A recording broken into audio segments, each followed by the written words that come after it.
before I even started, but I would like you to watch a video by Her Excellency Mosakur thanking you, our audience and our supporter that have signed and share and also promote the petitions of ending impunity for justice in Cambodia. Ending impunity for justice in Cambodia. Your support is vital in collecting more than 500 is vital because we would like to collect at least 500,000 signatures. So together we fight to end impunity. Together we will find justice for victim of state-backed killing in Cambodia.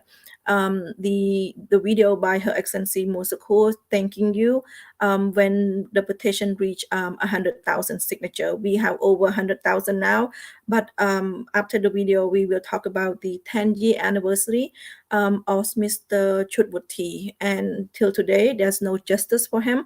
So we will touch base on a little bit on that. Our topic for tonight is economic impact of Ukraine wars on developing country such as Cambodia. I haven't talked about Ukraine on my show, but we will talk about a little bit, and we also make a stand.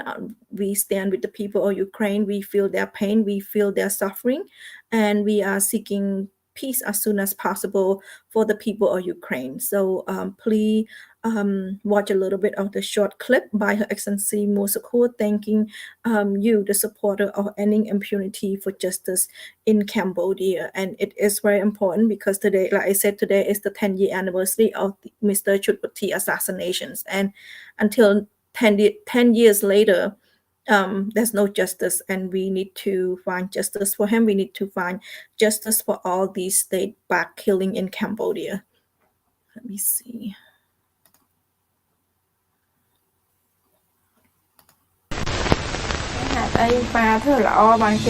Whatប្រហាថ្ងៃទី5ទី6ជីវវិជាត្រូវបានខ្មាន់កំភ្លើងបានសម្រាប់នេះជាប់ពាក់ព័ន្ធនឹងរាជរដ្ឋាភិបាលអ្នកក្រោយពីស្ថាប័នកម្មលេខត្រូវបានខ្មាន់កំភ្លើងបានសម្រាប់3គ្រាប់ការពីកដាលមួយប៉ុន្តែប្រាក់បេះដូងលែងដើរដើមសកុតភ្លៀងខ្ញុំសូមថ្លែងអំណរគុណទៅដល់បងប្អូនដែលបានចូលរួមចុះហត្ថលេខាលើកញ៉ាត់យុទ្ធនាការបញ្ចប់នីតិរដ្ឋភាពនៅកម្ពុជាតាមនិយាយទាំងអស់ពីពិភពលោកបានចូលរួមធ្វើនៅកាតព្វកិច្ចដ៏សំខាន់មួយពិសេសយុវជនដែលបានចូលរួមញ៉ាត់បញ្ចប់នីតិរដ្ឋភាពនៅប្រទេសកម្ពុជារបស់យើងហើយក៏ជាលើកទី1នៅក្នុងប្រវត្តិសាស្ត្រដែលបងប្អូនខ្មែរទូទាំងពិភពលោកអាចមានឱកាសចូលរួមស្វែងរកយុត្តិធម៌ជូនអ្នកដែលបានបាត់បង់ជីវិតទៅហើយនៅពេលនេះញ៉ាត់យើងបានជាង 100000 ដែលញ៉ាត់របស់យើងគឺមានចំនួន 100000 ជាងហើយមិនដែលមានញ៉ាត់ណាមានខ្ពស់ដល់ប៉ុណ្ណឹងហើយនីតិរដ្ឋភាពនៅប្រទេសកម្ពុជាដែលយើងចង់បញ្ចប់គឺករណីសម្លាប់ដោយបាត់ដូចជាករណីលោកជាវិជាករណីលោកស្រីពិសិដ្ឋលក្ខណៈចាក់នៃលោកករណីលោកឈុតវិធីករណីនៃបដិជនសុនប៊ុនធឿនបានសម្លាប់ទង្ពាលទៅលើពលរដ្ឋទៅលើអ្នកចេះដឹងទៅលើអ្នកដែលឈឺឆ្អាលរឿងប្រទេសជាតិរឿងនយោបាយហើយបន្តប៉ុណ្ណោះគឺយើងនឹងស្វែងរកយុត្តិធម៌នៅក្នុងប្រទេសកម្ពុជាទៀតមិនឲ្យមានការកាប់សម្លាប់ប្រជាពលរដ្ឋក្រៅប្រព័ន្ធច្បាប់នោះទេដូច្នេះយុទ្ធនាការនេះគឺជាយន្តការអន្តរជាតិមួយដើម្បីជួយរកយុត្តិធម៌គាត់តាមរយៈអន្តរជាតិដើម្បីយើងប្តឹងទៅតុលាការអន្តរជាតិជួយរកភាពយុត្តិធម៌ជូនអ្នកដែលបានបាត់បង់ជីវិតអ្នកដែលយកបានមកចុះហត្ថលេខាជាង 100000 អ្នកនេះគឺយើងយកទៅអង្គការសហប្រជាជាតិដើម្បីទាមទារឲ្យអង្គការសហប្រជាជាតិដឹងថាត្រូវតែមានការស៊ើបអង្កេតឯករាជ្យលើករណីទាំងអស់នេះលុះត្រាតែបងប្អូនយើងទាំងអស់គ្នានៅក្នុងស្រុកនិងក្រៅស្រុកចូលរួមឲ្យបានច្រើនបន្តនៅយុទ្ធនាការបញ្ចប់នីតិរដ្ឋភាពនៅក្នុងប្រទេសកម្ពុជាដូច្នេះសូមបន្តចុះញ៉ាត់ឲ្យបានច្រើនគ្រប់គ្នាបន្ថែមទៀតហើយខ្ញុំសង្ឃឹមថាពុកម៉ែបងប្អូននឹងបន្តចុះញ៉ាត់អនឡាញនេះបន្តទៅទៀតដើម្បីឈានទៅរកយុត្តិធម៌ជូនដល់ជនរងគ្រោះឲ្យបញ្ចប់នីតិរដ្ឋភាពនៅប្រទេសកម្ពុជាដោយគ្រាន់តែបងប្អូនមានត្រឹមតែទូរស័ព្ទដៃមួយគ្រឿងនេះគឺជារឿងអស្ចារ្យមួយនៅក្នុងសតវត្សទី21នាសម័យបច្ចេកវិទ្យានេះយើងរួមគ្នាបញ្ចប់នីតិរដ្ឋភាពដើម្បីយុត្តិធម៌នៅកម្ពុជាចូលរួមបញ្ចប់នីតិរដ្ឋភាពដើម្បីយុត្តិធម៌នៅក្នុងកម្ពុជាយើងចូលរួមបញ្ចប់នីតិរដ្ឋភាពដើម្បីយុត្តិធម៌នៅកម្ពុជាទាំងអស់គ្នាយើងរួមគ្នាដើម្បីបញ្ចប់នីតិរដ្ឋភាពនៅប្រទេសកម្ពុជាដើម្បីបញ្ចប់នីតិរដ្ឋភាពឲ្យមានយុត្តិធម៌នៅក្នុងប្រទេសកម្ពុជារួមគ្នាបញ្ចប់នីតិរដ្ឋភាពដើម្បីយុត្តិធម៌នៅប្រទេសកម្ពុជារួមគ្នាបញ្ចប់នីតិរដ្ឋភាពដើម្បី ដើម្បីយុត្តិធម៌នៅកម្ពុជា សូមបងប្អូនចូលរួមចុះហត្ថលេខាលើញត្តិរបស់យើងដើម្បីបញ្ចប់វប្បធម៌នីតិរដ្ឋភាពនៅប្រទេសកម្ពុជាដើម្បីរកយុត្តិធម៌ជូនទៅដល់អ្នកដែលរងគ្រោះចូលរួមបញ្ចប់នីតិរដ្ឋភាពនៅក្នុងប្រទេសកម្ពុជាចូលរួម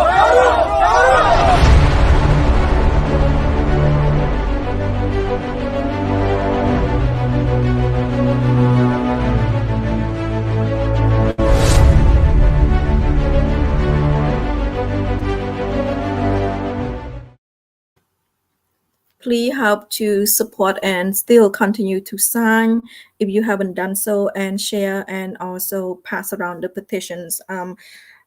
The petition is you can sign them anonymously. So online at change.org. I will put the link later on today. Again, your support is very important as today we remember a man that had been assassinated 10 years ago. His name is Chutputi.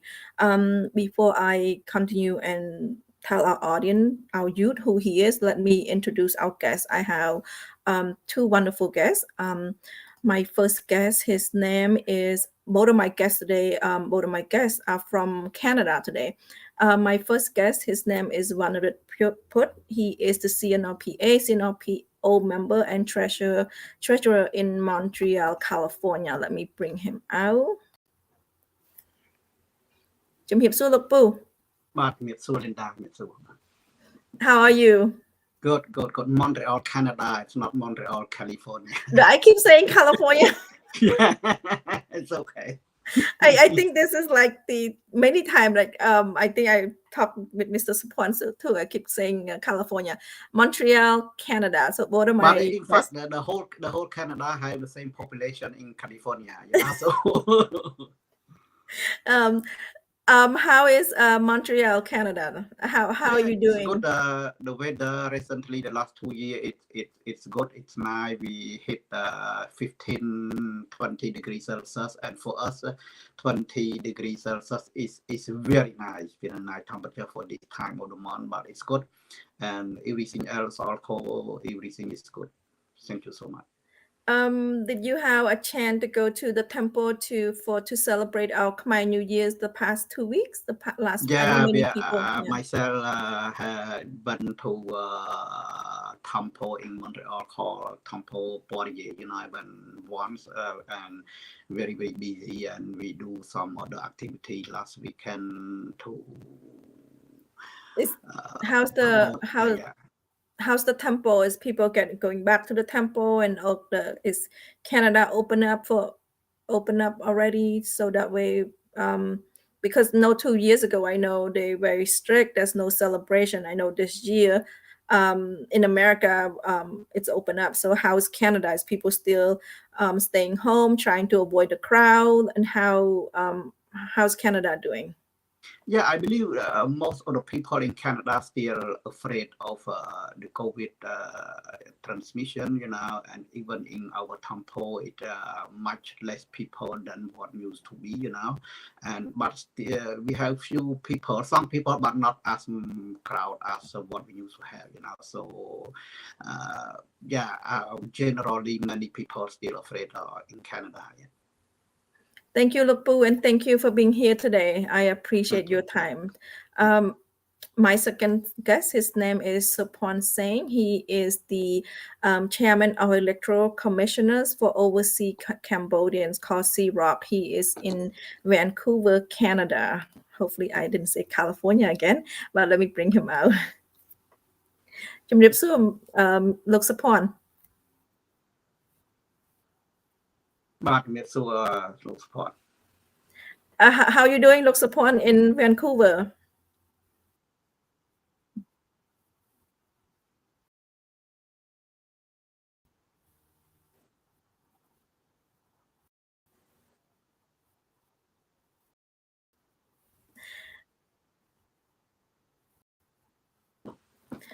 Did you have a chance to go to the temple and in Vancouver to celebrate our Khmer New Year? And so how's everyone and how's the environment regarding the COVID-19?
Good.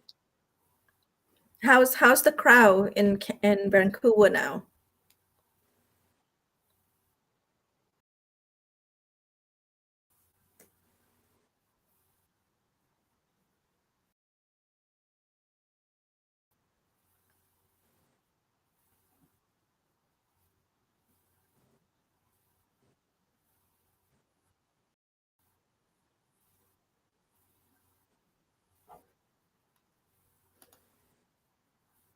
Yes, inflations. That's what we're gonna touch base on our inflation a little bit in America. So, and also that's one of our topic one that we touch base. Before we started into our topic today is economic impacts of Ukraine war on developing countries such as Cambodia. When we're talking about developing countries, talking about poor country that's still America does not consider developing, Europeans not consider developing, but Cambodia and many other poor areas of the country considered developing, and they are very sensitive to world economy. Anything that shake the economy, it will impact. So before we started, let me share a picture so our youth in America will understand. I know Mr. Luk Sapon and Luk Bu Wanarit, he know who it is that I'm talking about. Okay.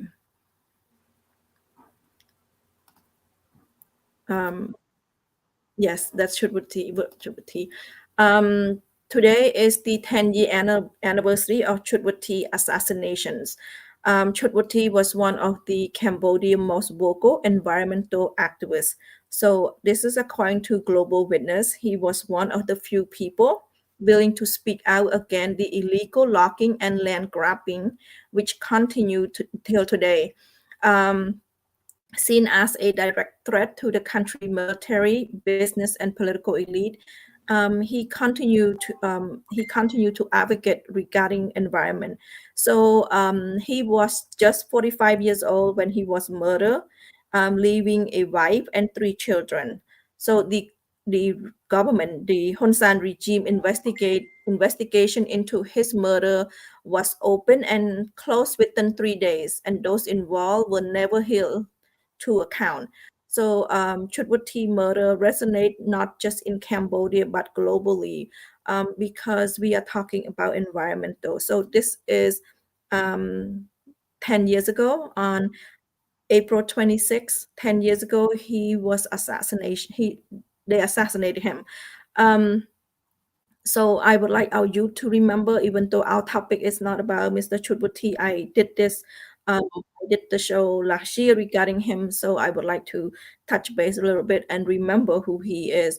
Mr. Seng, Mr. Sapon, Luk Sapon, and Luk Bu Wanarin, would you like to add anything regarding why he's important and why our youth should remember what's going on with this man? And also, this is the reason why we have one of our petitions ending impunity for justice in Cambodia, because we want to find justice for him and also for his family, that the regime against and endlessly cannot find the perpetrator to bring to justice. Looks upon you can start.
Thank you, Lục Sophoan, Lục Bu Wanarit.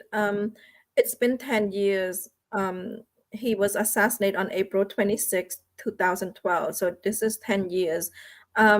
Does Cambodia still have the problem? Is that a chronic problem regarding deforestation and land grabbing, especially land grabbing? It's happened everywhere in Cambodia. Yeah, I believe he's not only one that assassinated. In fact, we have other youth, other people that was injured or was in jail because they want to protect the environment, the forest. The answer from me, what I want to say is, I believe the deforestation and land grabbing in Cambodia continue and even getting worse. The last 2-3 years with the problem of the COVID and also with the single party in power, there are no voice, there are no opposition party voice. That is even worse. With a new minister, Sam Samal, he's minister of the energy and what they call, and this guy even worse right now. They are known of the youth, known of the activists can go to in the forest, So the problem is worse. Even we don't hear often, but really worse, because like I said, there are no one, no journalist, no youth can go to in the forest. And recently, I believe today we heard about the land grabbing in Prahia province that big three company that has some relation with the Hun Sen to extract the gold mine, and grabbing the land from agriculture, from farmer, and really, really very sad. Nobody protect, nobody like, when the people, the weak people don't have anything fight against this regime, because this regime knew the military, the soldier back up to the province leader, to the company, so they lose everything. So as I said, the problem continues and even worse, but we didn't hear often because of the COVID and because of the single party, no voice, no opposition voice at all in Cambodia right now. That's what I want to say right now. Thank you so much. Thank you, Lục Bu. So, Mr. Sophoan, and we all, like Lục Bu said, it being worse, the activists, environmental activists not able to go into the forest to investigate, and also we never hear problem. We never hear the authorities say, "Oh, we arresting such and such company for deforestations." Is that because of the head of the state that get involved with it? Because when we in America or we in Canada, we when people are involved, they always catch them. They always, because those, again, the environmental is something that's very important to the U.S. Government. But in Cambodia, it's very important as well. But I'm not sure you ever heard of anyone get arrested beside normal people that getting arrested for collecting branches, where the deforestation, I never see, oh, there's a truckload of wood or truckload of tree that loaded and ever been arrested. Have you ever heard of that the government, the regime arresting people beside small branches?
Thank you, Luxapon. And again, we spent 30 minutes talking about Mr. Chudwati because he was assassinated 10 years ago on April 26, 2012.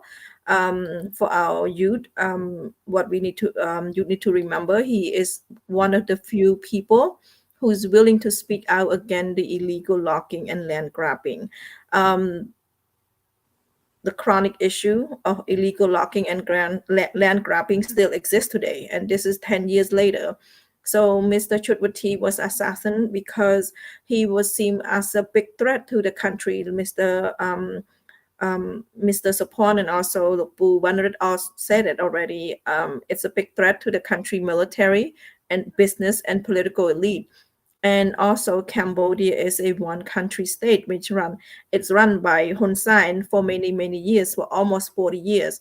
So anything that become as a big threat, it's being eliminated. So and Mr. Chudwati, like I said, 10 years ago, he was assassinated, and 10 years ago, the problem is still continue to go on.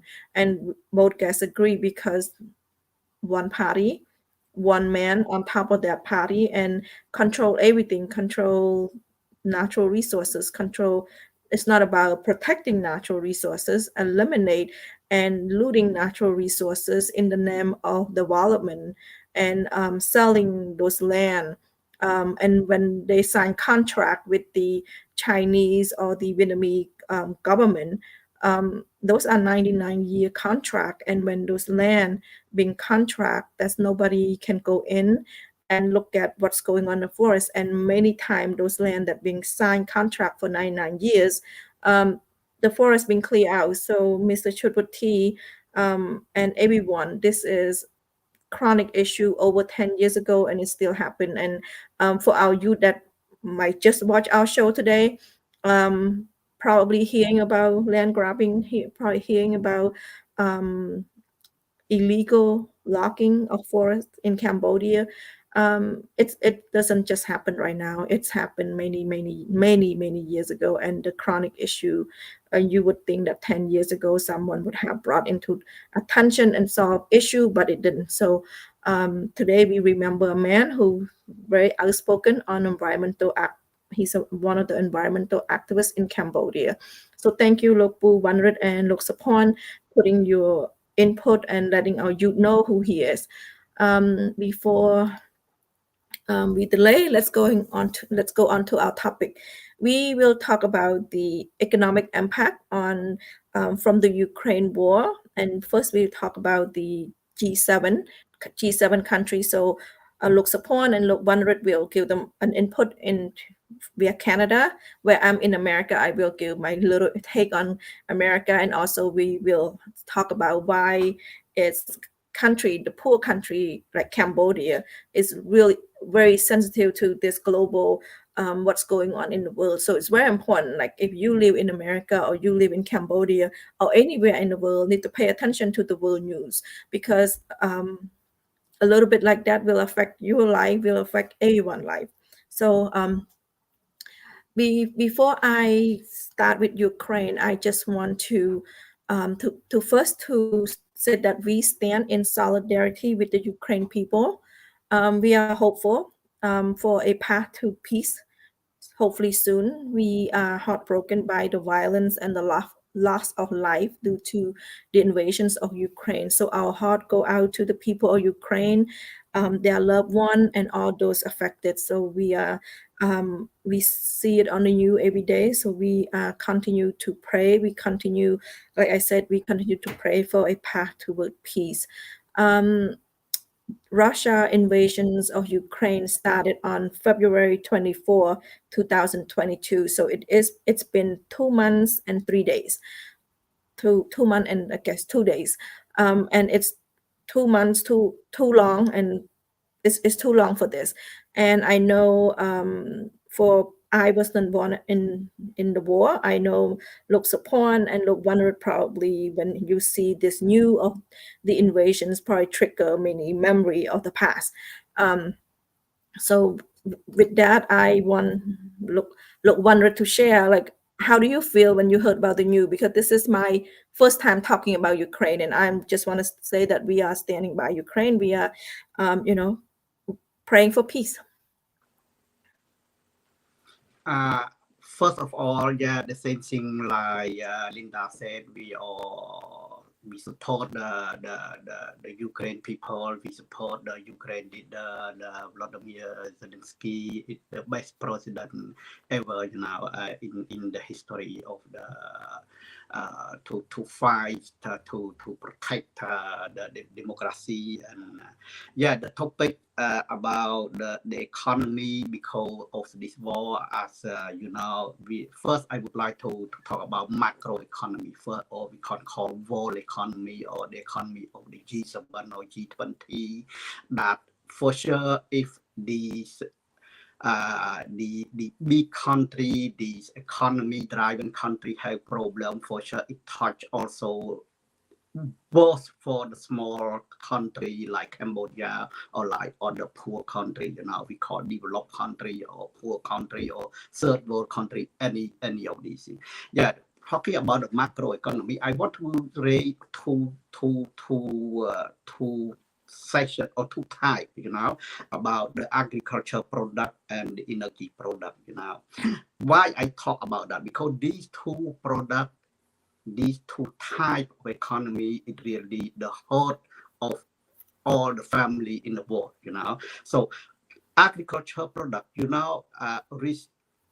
is the first country that export the fertilizer in the world. Okay, first country number one that export almost $10 billion per year just from the azote and potassium and also the phosphorus. So number one is Russia, and number two is Canada. Canada is number two in the world. They support a lot of potassium. Potassium is the ingredient that make all the flour and the fruit, like corn or wheat, everything based on potassium. For sure, when we penalize, we condemn the Russia, they know that what is the result of that.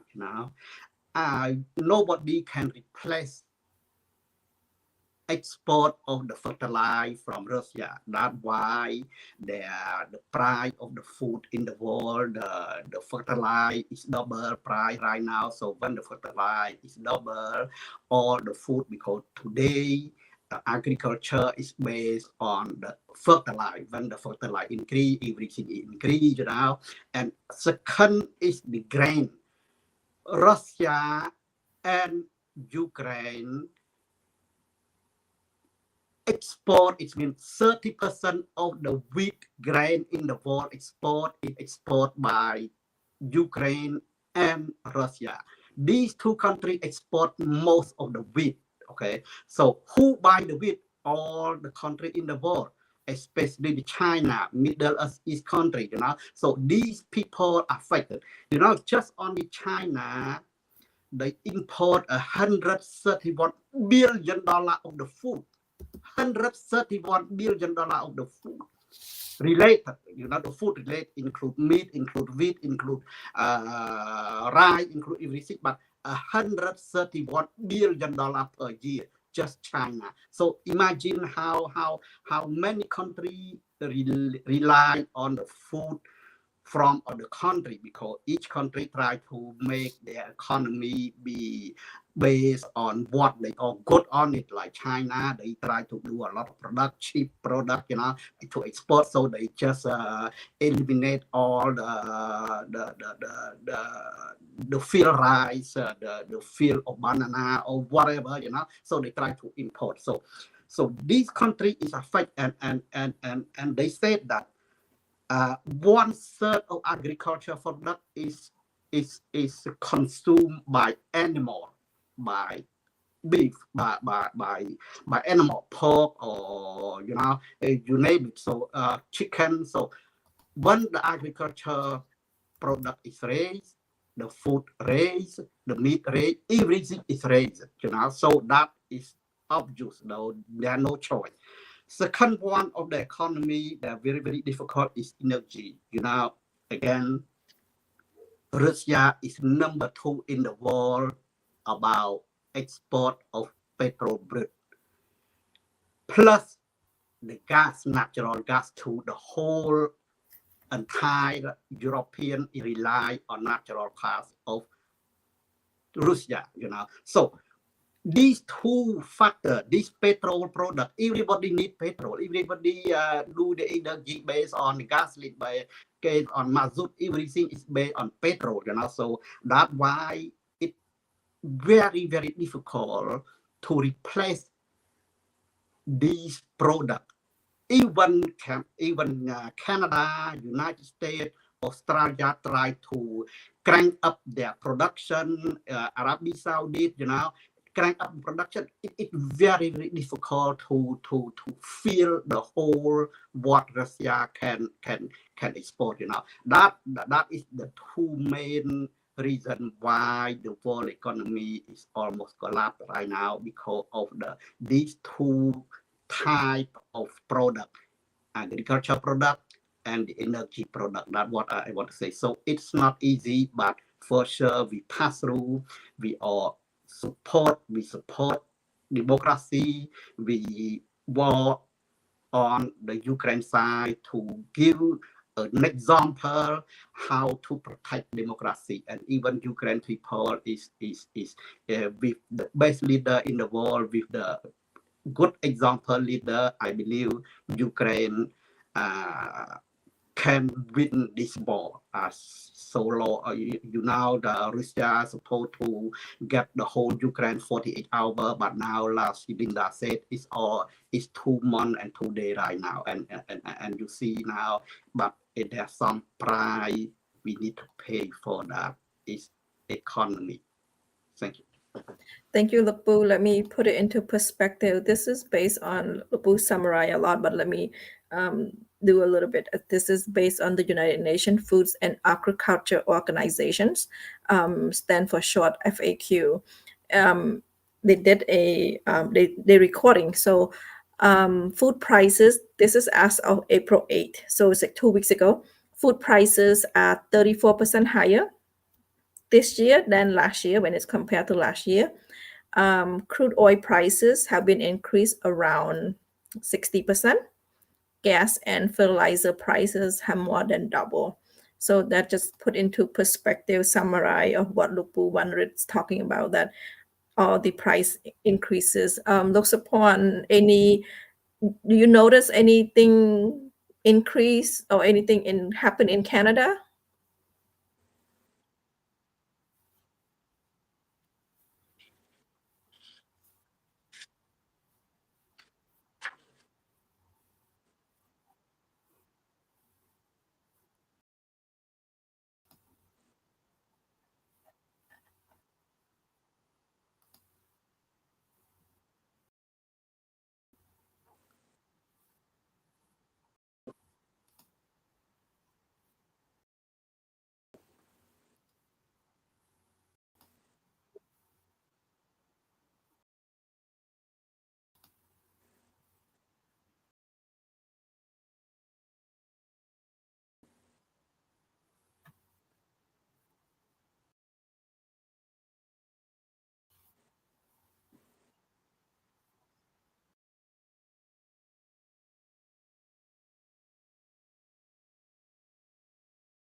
Thank you, Mr. Supon, and thank you for brought up the really good point about agriculture in Cambodia. It's chronic issues as well, and I don't see anyone beside people that living outside Cambodia is pointing fingers at the regime. The government should be able to find a window for farmer to sell their product instead of just throwing it away. That is the responsibility of the government. Also, it's responsibility of the government to find people job. But at the same time, you keep seeing people, you keep seeing our Cambodian crossing the border, going to Thailand to find a job, and that's because they cannot they cannot do any farming. Like again, there's no resource, there's no window for them to sell it, and it's not just mango, it's every single fruit, every single thing in Cambodia that is overflow. Logan a couple months ago, now mango, and it's continue on. So any season, like now is mango season, it's chronic issue because the regime cannot find a way to sell it, to package it, to sell it to other country. Mr. Vanaran, why would Cambodia be so vulnerable to the world economy? Ukraine is not even next door to Cambodia, and it's not even next door to America, but we feel it. But at the same time, America, we have job. America, we have in Cambodia. Why would it be affected? Why would it Ukraine wars impact people in Cambodia?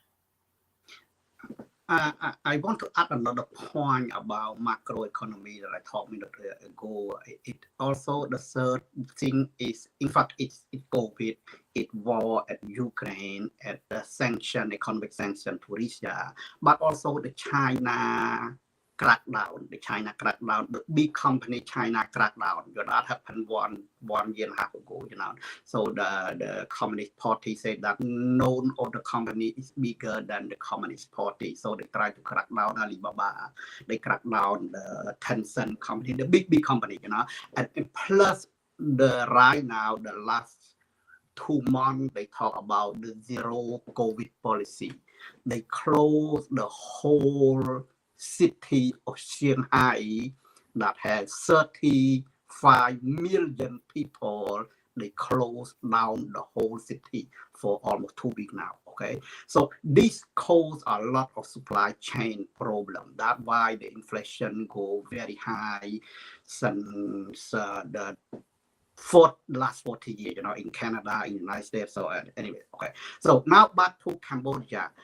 I see 2 points. The economy of Cambodia will be very, very hard to pass through. First, economy of Cambodia rely on export, a lot of export. Among $29 billion of GDP, Cambodia, half of them are export to West country. The clothes, the shoe, the bicycle, or all the vacation goods. Everything. It's not a necessity like food. So when the imported country like Canada, America, Europe, or other country buy stuff good from Cambodia, when they have a high interest rate, go to 4%, 5%, and the house, each one, the house price in Canada, in Montreal, we never see this situation, almost double price the last 3-4 years, So with the mortgage of $500,000 for the couple, they had no choice to cut.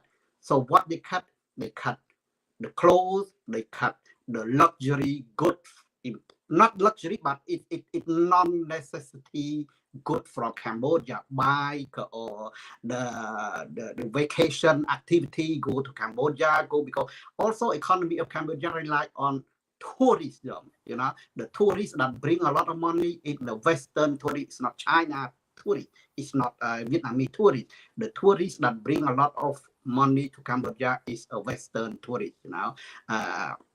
So these things will cut because of interest rate going high. So they need to buy food, they need to pay the mortgage, they need to pay the rental house, you know. So that is big factor. So I believe the exportation of Cambodia will go down because it's not a food, it's not a necessity good from my point of view. Second point is the interest rate. You know, imagine, the debt of almost $10 billion for Canada, for other country is not big, but for Cambodia it's big. You know, it's big for the economy of the 29 billion GDP. So you talk about more than one third is the debt.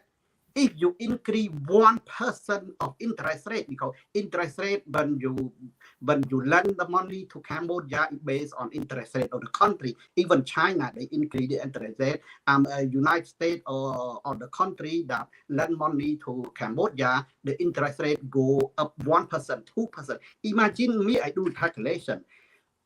On 4 billion debt, because right now the Cambodia is debt with China more than 4 billion, but on 4 billion debt, if you pay 4% interest rate, it's equivalent to $170 million per year, just only interest, you know, just only interest. But don't forget, when you borrow money from the bank or from other country, you need to pay the capital plus the interest. But if you pay the interest, almost $200 million per year for small country like Cambodia, but that I talk on half of that, because the total debt is almost $10 billion.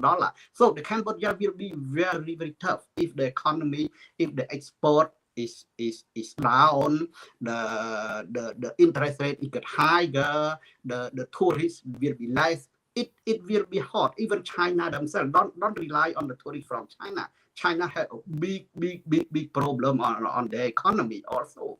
That's why the last 2-3 years they never get any lending money from China. You know, even Cambodia themselves, they said that they need to reimburse the money to China Communist government. They don't have money to pay the capital and interest per monthly payment. You know, so it will be big problem.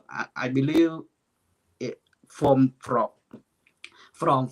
future economic point of view. I believe Cambodia will be among of the fragile poor country when for the next few years, when you have the crash now, the crash economy, the world crash economy, or the recession economy, the world recession, you know. So that I believe it will be hard, you know, besides some of the issues that Mr. Sophoan talked about, but it will be very tough in the next coming year. Yeah.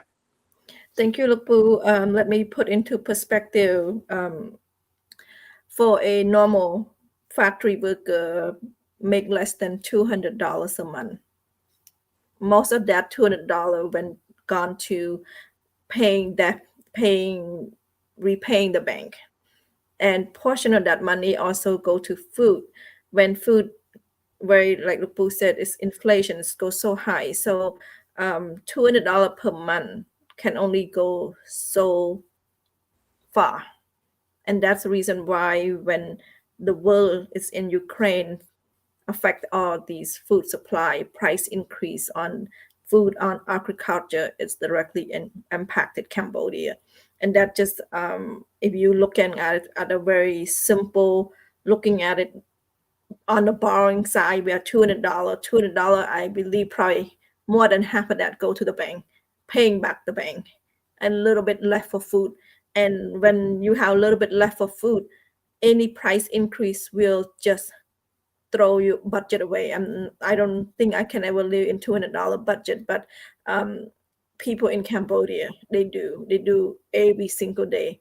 Looks upon any you would like to add to that regarding Cambodia economy? We're talking about, agriculture, the mango tree, the mango farmer, and let's go to that. Spending all these money, go to water, taking care of the farm, and then end up not getting any money for the fruit from the tree. And that's how people go into owning the bank and working, and now going crossing the border to go work, now looking for a factory work.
Thank you, Mr. Sophoan. We are at the end of our show. Mr. Vanrat, you want to add anything to our topic? I know we talk about the impact of global economy, and also we're talking about Cambodia affect to that, and we keep saying that it's even though Ukraine is far away from Cambodia, it still feel the impact of that. Would you like to add anything before we close our show? Yeah, I want to add a small comment about the China zero COVID policy. My point of view, there are 2 points. The China does not report the real number of the COVID and the death caused by COVID, because in China they don't have a good vaccine made by protein like what we have here in Canada, United States. They knew their vaccine, and we know that their vaccine is not efficient. Either they lie on the number, that's why they put the zero COVID rule to suffer the supply chain. How supply chain, what is the product that China supply the world? It's a lot. Imagine that when the Chinese try to slow down, try to put zero COVID, either they did not put the real number on the COVID case in China now, or the Chinese government, the Chinese Communist Party want to amplify the inflation problem, because when you have supply chain problem, the inflation go way higher and higher, because this problem is not just Ukraine war. It really China zero COVID, the crackdown policy. It many problems put together. That's why we suffer. Everybody suffer around the world. Even you see Sri Lanka, you see other country, missing the wheat to food already. Egypt or some Middle East country. It really either of two. I believe it. But me myself, as people that live in democracy country, live in freedom country, I support the sanction economy of Russia. I support the Ukraine. I support, even we suffer on inflation, even we suffer on the food price, energy price. I support that, but sometimes the Chinese the problem from China, that I'm not sure, because like Sophoan said, they try to buy cheap petrol, hiding from the Russia, because the Russia want to sell for any price to get money, so it I don't know how far we can support the Chinese or the product from China, or even them. I'm not sure what is coming next in the next 2-3 next year. I'm not sure, but hoping everything may be changed. Okay, thank you so much. Thank you, Look Vanner, and we always hope for the best. Look Sophoan, any last minute before we end our show?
Thank you, Look Sophoan, and thank you, Look Vanrit, for joining our show today. It was a great topic for our Khmer Youth Voices for Justice program. It's very important that we pay attention to everything's around us, and also it's very important that we speak because those affected in Cambodia and they need to use their voice. They need to stand up because whatever happened in the world will affect them and affect them due to the decision that the top leader is making. We touch base on the world economy. We share a little bit on Canada. We share a little bit on America, where the price of the inflation is going up, and the food and gasoline is going up, and the same thing in Cambodia. It's no different, except that in Canada and in America, there's food bank, and if you need food, you can always drive to a food bank to pick up food. The government will support you. Versus in Cambodia, there's no places that you can pick up food. And I also said it already. The average Cambodia probably making $200 a month. That's from being a factory worker, and $200 a month going paying the debt to the bank. There's nothing left to eat. So very little bit of whatever they're making, it's impacting directly. Even though Ukraine is far away from Cambodia, Ukraine is far away from America, we feel it. And when we feel it here in America and Canada, the people in Cambodia feel it more because of that no support from the regime. Please use your voice. Please, don't just look at it today. Affecting their rice bowl, tomorrow will affect you. So I always said that in Cambodia. So watch out for each other, stand up with each other, and the regime been in power for almost 40 years and nothing changed. And like we beginning of our show, we are remembering Mr. Chutbuti as well. Today is his 10 years anniversary of being assassinated, and 10 years without any justice. So, and 10 years the chronic issue of the deforestation, land grabbing doesn't go away. So it's time for a change. It's time for our youth, and it's time for everyone in Cambodia to take a closer look of what is it that they want in life. And 10 years already, there's no justice, and 37 years, almost 40 years of what would they call development is not going anywhere. Development where the people are suffering because of land grab, and the people are suffering because there's no job in the country. The agriculture, there's no agricultures.